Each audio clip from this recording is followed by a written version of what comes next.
All right, for this question, I'm going to do something a little strange.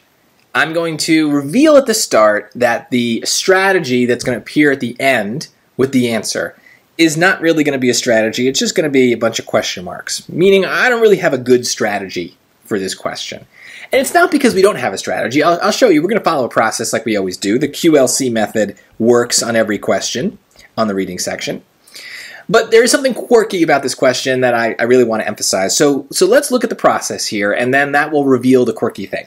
Which choice best supports the conclusion that Mr. Peters wants to attract attention? Okay, so this is an unpaired evidence question. We have these evidence lines, but we don't have another question to go with it. It's kind of like the other question has been answered for us, so we just need to pay attention to what we're being asked for in the question, and then basically the line references are the choices. That's what the QLC method stands for. Question, line reference, choice.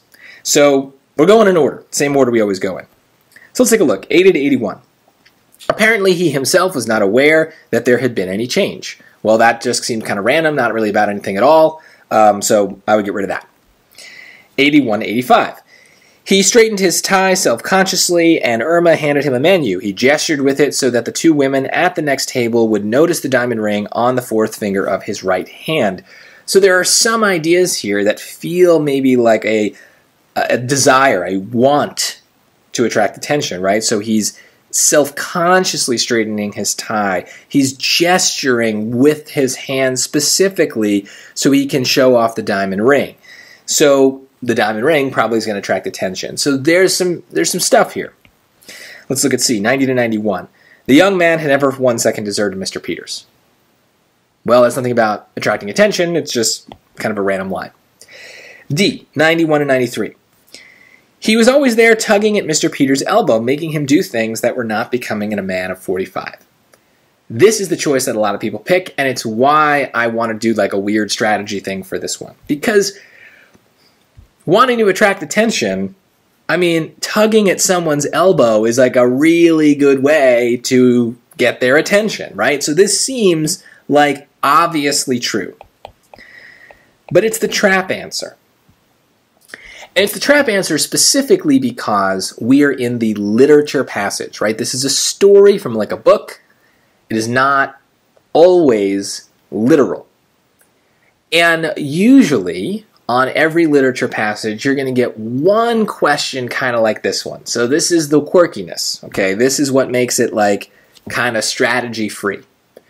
Is normally we would just say, okay, if the lines say something, follow the lines. Don't think too deeply about it. The lines prove the answer, right? And here, if we did that, we'd be wrong because tugging at his elbow, while that is a way to attract attention, is not literal here. And that's because the young man is not an actual man who is tugging at Mr. Peters' elbow. It's a metaphor. The young man is Mr. Peters, his younger self. And what they're saying here is that his younger self is making him kind of like do these weird, creepy, stupid things, behaving like a younger person, even though he's not. He's 45. So it's a metaphor. So it can't be the case that this metaphorical version of Mr. Peters is attracting his own attention. It doesn't make any sense. We need a real instance of attracting attention, and that's what choice B is really doing, right? He's gesturing with this ring to make sure people notice it. He's adjusting his tie. He's doing all these things to like be noticed by other people.